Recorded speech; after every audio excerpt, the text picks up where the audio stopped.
Attends-moi. Il faut dire que tu ne vas pas très vite.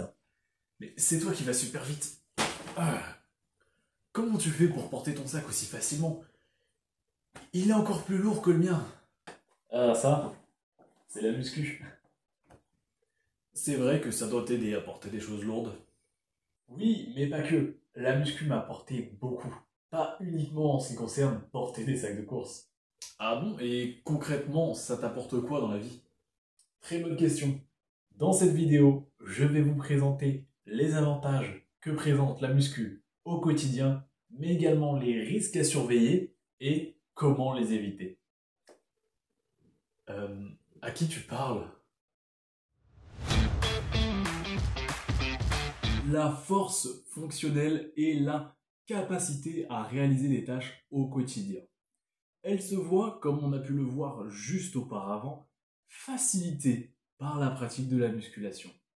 Porter des sacs, déplacer des meubles ou même monter des marches, tout cela deviendra beaucoup moins fatigant.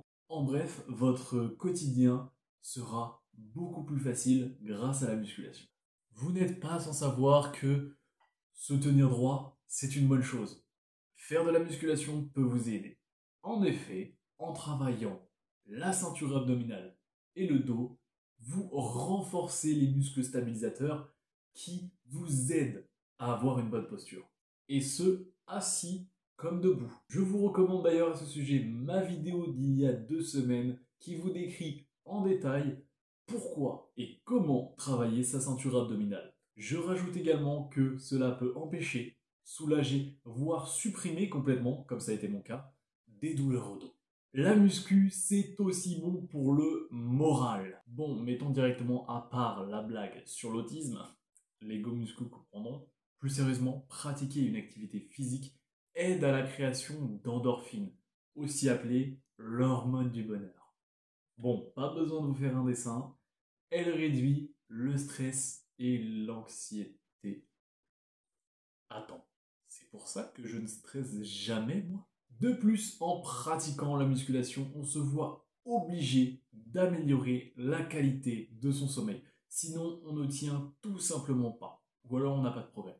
Elle peut d'ailleurs vous aider à dormir si vous ne faites pas votre séance trop tard. On observe également chez les pratiquants réguliers une augmentation de la confiance en soi et de la capacité à s'autodiscipliner. Vous savez que j'ai mis la casquette avant de tourner la vidéo par habitude de la mettre à chaque fois que je tournais pour les réseaux. Parce que avant je la mettais tout le temps.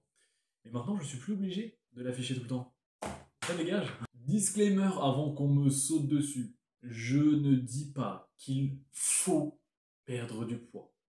C'est votre corps, vous le gérez comme vous voulez. Ceci étant dit, si vous voulez justement gérer votre poids, la musculation peut vous y aider. En effet, elle augmente le métabolisme de base. Autrement dit, votre corps va consommer plus de calories au repos, car le muscle consomme plus que la graisse. Et plus globalement, on sait que faire du sport et garder une alimentation saine peut vous aider à gérer votre physique, notamment sur le long terme. D'ailleurs, sur le sujet, je vous invite cette fois-ci à aller voir ma vidéo de la semaine dernière. Il faudrait que j'arrête avec l'auto-promo, moi.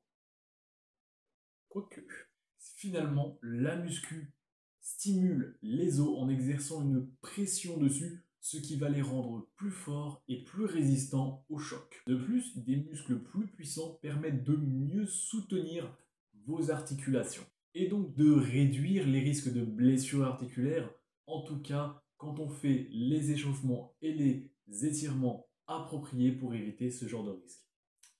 Parler de risque est d'ailleurs une parfaite transition pour la surcharge progressive, c'est top. Mais surcharger ses muscles au-delà de leur capacité, c'est dangereux. Voilà, vous risquez de vous blesser, ne faites pas ça. Mettez votre ego de côté, personne ne va vous juger par rapport au poids que vous utilisez. On commence tous quelque part, et on le sait. Aimer la muscu, c'est top. Mais attention à l'addiction. Et surtout attention au surentraînement.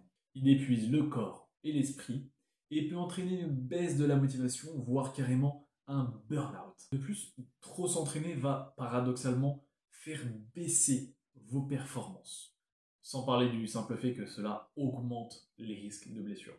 Des mouvements mal exécutés, on en voit tous les jours à la salle.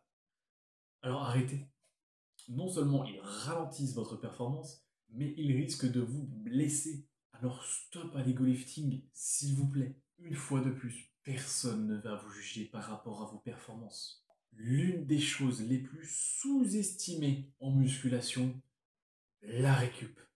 Comme pour les autres risques cités précédemment, la négliger va, dans le meilleur des cas, baisser vos perfs, dans le pire des cas, vous blesser.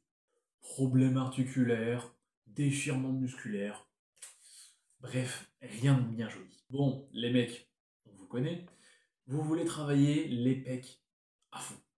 Quitte parfois à négliger certaines parties comme le dos par exemple. Mais saviez-vous que négliger le dos en travaillant les pecs à excès entraîne des douleurs aux épaules? Vous avez forcément déjà entendu un go muscu se plaindre de douleurs aux épaules. Et qui dit grosse douleur aux épaules dit évidemment on ralentit sur les pecs. Donc arrêtez les déséquilibres musculaires. En plus c'est même pas beau. Je veux dire un torse super musclé monté sur des échasses, berk. Donc on arrête aussi de skip les leg day. Je te vois. Mon premier conseil est de prendre un temps au début de la pratique pour apprendre à bien exécuter les mouvements. N'hésitez pas à ce moment à demander à un pratiquant plus expérimenté, voire, et c'est le mieux, si vous en avez les moyens, de prendre un coach pour corriger vos mouvements. J'en profite pour un petit moment d'autopromo. Dans mes suivis personnalisés, vous avez la possibilité de prendre des vidéos qui vont vous montrer comment bien exécuter chaque mouvement. La surcharge musculaire, on a dit non. Mais la surcharge progressive, oui. Augmentez petit à petit le poids au fur et à mesure de votre entraînement. Augmentez le nombre de répétitions. Cela dépend de votre objectif. Mais dans tous les cas, allez-y doucement. Il n'y a aucune raison de se brusquer. Écoutez votre corps et faites-lui confiance. Respectez également les jours et les temps de repos. Au moins un jour de repos minimum par semaine. Et en ce qui concerne les temps de repos, c'est au moins 3 minutes, voire vous pouvez monter à 6 minutes pour les exercices polyarticulaires. Ce sont les exercices qui engagent plusieurs muscles sur lesquels généralement vous allez mettre plus lourd, tels que le squat, le bench ou le deadlift. Aussi, il faut penser à bien dormir. 6 à 8 heures par nuit, c'est le minimum pour un adulte. Je sais que c'est parfois compliqué à caler dans son emploi du temps tout ça, mais si vous voulez pratiquer du sport, c'est super important. Il y a donc un moment où vous allez peut-être devoir faire un choix entre sortir tous les soirs ou faire votre séance de sport. L'idéal pour beaucoup de personnes étant de trouver un entre-deux, un juste équilibre. L'idéal pour d'autres personnes étant de ne faire que du sport et de détruire sa vie sociale. Pensez également à vous échauffer correctement avant la séance et vous étirer 1 heure après la séance pendant 10 à 20 minutes minimum afin de relâcher vos muscles. Pourquoi 1 heure après et pas de suite après? Simplement parce que pendant la musculation, vous allez contracter, donc resserrer vos muscles. Les étirer, donc faire l'exact inverse de suite après, ça risque de les brusquer et donc de les déchirer encore plus, ce qui n'est pas bon, au lieu de juste les relâcher. Je souligne également l'importance d'une alimentation saine et équilibrée. Mangez un maximum de fibres. Évitez les aliments trop gras, trop salés, trop sucrés. Je pense qu'on vous l'a suffisamment dit dans l'enfance. Il vous faut également suffisamment de protéines pour réparer les muscles que vous avez fragilisés durant votre pratique. Des glucides pour l'énergie. Et évidemment, boire beaucoup d'eau. Entre 1,5 et 2,5 litres par jour en fonction de votre poids. Et buvez de l'eau, hein, pas des boissons gazeuses de merde. Je ne vous en dis pas plus sur le sujet car l'alimentation, on en parlera dans la vidéo de la semaine prochaine. Ensuite, travaillez tout le corps de manière équilibrée. Pour cela, il vous faudra un bon programme adapté à vos besoins, à votre corps un truc, un guide, un suivi personnalisé, un truc du genre. Et c'est sur cette page de publicité que se termine la vidéo.